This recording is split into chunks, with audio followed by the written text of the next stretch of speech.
Next speaker, your name translates into the following. The first name of Vikas creates a shrewd, aggressive, business nature intent on gain. The desires for independence and financial success have been strong motivating forces from early in your life. You are capable of logical and analytical thinking along practical business lines and could excel in financial fields, law, or politics. Please put your hands together to welcome Toastmaster Vikas. Toastmaster Vikas will be evaluated by Zornitsa. Could you please read out the objectives? Most certainly. Your objectives are to use stance, movement, gestures, facial expressions, and eye contact to express your message and achieve your speech's purpose. Make your body language smooth and natural, and the time, as you know, is 5 to 7 minutes. I've traveled the world twice over. Met the famous, saints and sinners, poets and artists, kings and queens, old stars and new beginners. I've been to places where no one's been before, learned secrets from writers and chefs, all with one single ticket, a library ticket to the wonderful world of books. Toastmaster today, my dear friends, a very good evening to you all. Good evening. Today for my P5 project speech, I plan to talk to you about my hobby, reading. I know for a fact that way back, maybe 10 years back, 15 years back, think back when we all were avid readers, when we read for school, when we read for homework. What happened after that? Some of us continued the habit, still read a lot today, while the others, like myself, hated it. The last thing I wanted to do when I got back home from school, or university or high school, was read. So it's funny when someone asks me, do you read for fun? Do you read for fun? Who reads for fun? I don't read for fun. It didn't make any sense to me. Let's do a quick fast forward. 5 years back, graduate from university. A little down, a little depressed. End of an era in my life. All my friends were going places. I still had no job. 3 months later, completely upset. A book saved me. Yes, a book.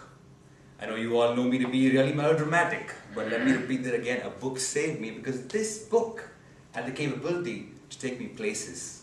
To take me places I had never dreamt of before. The book was Dan Brown's Da Vinci Code, and I know Greg is looking at me because he's not a Dan Brown fan. I know that. I know we don't have too many Dan Brown fans here. But let me repeat again. I liked the book only because it had the capability to take me to places which was new to me. Later on, I realized that all books, or let's say most books, arguably, have the innate capability to take you to new places on new journeys. Years later, many, many books later, what I've realized is there are so many good things to say about books that I can barely summarize it in my P5 speech today. Let's start with just books. What a rich variety of books. What a rich platter to choose from, to embrace, to savor, to enjoy, to change your perspectives on life, to shape your thoughts. Books for the starry-eyed romance lover. Books for the financial planner. Books for the history buff. Books of controversies for people like me. And the best books I like these days, the Dummy's Manual for Vikas. The Dummy's Manual and everything. That's absolutely fantastic. Someone once said, our mind is like a sports car. You leave the sports car lying in the parking lot, refusing to learn how to operate the gears, change the transmission out of the manual, and you watch other people race through with the sports car on the race of life, on the walk of life, getting closer towards their ambitions and their final dreams. Let me ask you this, Ryan. Would you leave a new Lamborghini in your parking lot, lying right there, because you don't want to read it? No. Exactly. We wouldn't. I know I wouldn't do that. Toastmaster Ryan wouldn't do that. I'm pretty sure nobody in this room would do that. Then why do we do that with our mind? Why do we want our minds to be idle? Open up a book. That book has a capability to make you think differently. That book has a capability to help you think creatively. I know a lot of us in this room here at DIC are involved in creative jobs. I know you can vouch for the creative stimulation books have brought in your lives. I can also say that books, and I know this for a fact, help you with your visualization, with your imagination. Because think about it, every time you read a book, you picture things in your head. Interesting things, funny things, humorous things perhaps. Bad things maybe, but you still picture things in your head. It improves that capability of imagination you have. Just as you would feed, work out, and enrich every other part of your body. Why not the mind? Feed it. Work it out. Enrich it. Watch it grow right in front of you. Now, over the years, I've had people ask me what really helped me read. I don't have Vikas's top 10 reasons to become a good reader, top 10 ways to become a good reader. What I do have is some experience, some of the things I've learned. First, make sure it's pleasurable. The minute a book starts becoming a chore to you, abandon it for some time. Maybe try it out later. Next, for the beginners, set aside some time regularly. Could be 30 minutes, could be an hour, up to you. But set aside some time, make sure you read whatever it takes that particular point in time. For the TV lovers in here, I promise you, if you cut down that TV time, your TV show is going to go on just fine. I know it's going to hurt the channel's loyalty, but it'll be just fine. Your soaps are going to go on, and you'll just read some more. So I guarantee you, they'll be fine without you. Cut down your internet time a little bit. These days, you don't even have to cut down your internet time to read. All you got to do is go online and download those BitTorrents. Yes, I can say that, that's a copyright rule, but you get the gist of it.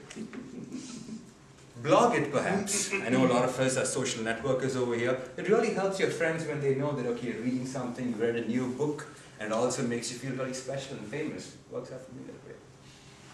Read to your kids. I know some of us are parents over here. That's the best thing you can do. First of all, you're inculcating the habit in your kids. And second, we all know that reading loud helps with your diction and your pronunciation in the English language. Most importantly, my friends, start easy. Start simple. Do not try, like I did, do not try to walk into the library to impress the beautiful librarian over there and pick up a really literally classic book. Hey, I'll have the Charles Dickens Tale of Two Cities. Yeah, it's still lying at home right there and haven't read it yet.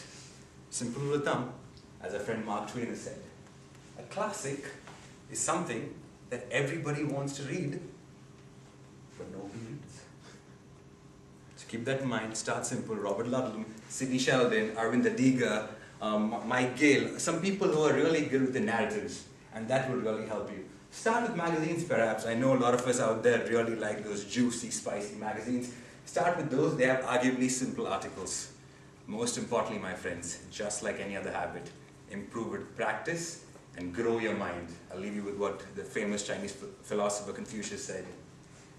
Never think you're too busy for reading, because if you do, surrender yourself to self-chosen ignorance. Thank you, my dear friends. Thank you, Toastmaster Vikas.